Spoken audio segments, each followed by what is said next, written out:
Informasi selanjutnya saudara, pasca ricuh iring-iringan pengantar jenazah Lukas NMB di Jayapura, Papua, massa membakar sejumlah toko yang berada di jalan utama Waena, Kota Jayapura.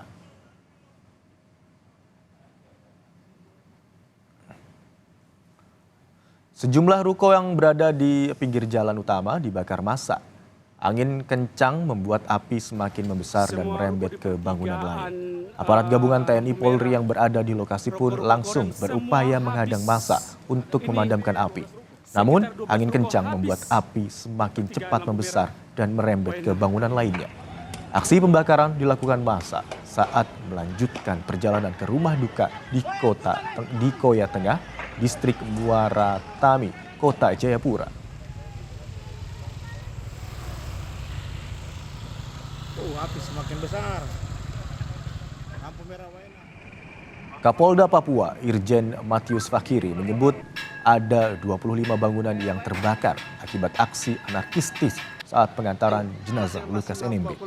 Kericuhan yang terjadi saat pengiring-iringan jenazah dari lapangan Stakin menuju rumah duka di Koya Tengah pun membuat 14 orang terluka. Korban luka terdiri dari 7 anggota polisi, 1 personel TNI, 5 warga sipil, dan penjabat Gubernur Papua Ridwan Rumah Sukun. Kapolda Papua akan mengidentifikasi para pelaku yang melakukan pembakaran rumah dan penyerangan terhadap personil TNI, Polri, dan PJ Gubernur Papua. 14 korban luka-luka untuk kendaraan. Satu mobil dibakar, 5 kendaraan rusak berat, 2 unit bangunan dirusak, dan 25 unit ini perumahan ya. Yang terakhir itu tadi malam. Dan untuk mengetahui informasi pasca kericuhan yang terjadi kemarin di Papua, kita akan tanyakan kepada jurnalis Kompas TV ada Rama Pratama.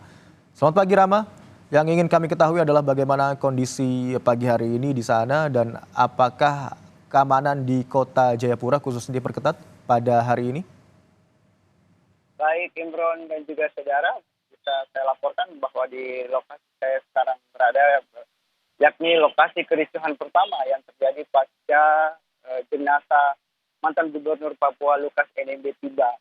Nah di lokasi ini tepat berada di jalan masuk bandara, yakni di seputaran wilayah Stakin Gide Sentani. Nah, bisa saya jelaskan bahwa kronologis kejadian yang terjadi kericuhan kemarin, yakni sejumlah atau sekelompok pengantar jenazah dari Lukas NMB ini memaksa untuk melakukan arak-arakan jenazah yang sebelumnya itu sudah disepakati jenazah ini untuk dibawa dengan menggunakan mobil ambulans. Namun karena desakan dari masyarakat tersebut, maka akhirnya jenazah tersebut dilakukanlah arak-arakan. Nah, setelah dilakukan kesepakatan tersebut, jenazah keluar dari bandara. Namun sayangnya ada sekelompok masyarakat yang melakukan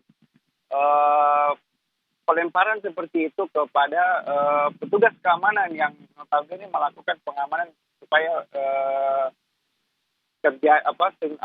supaya iring-iringan ini berjalan dengan lancar ke proses pelepasan oleh pemerintah Papua seperti itu.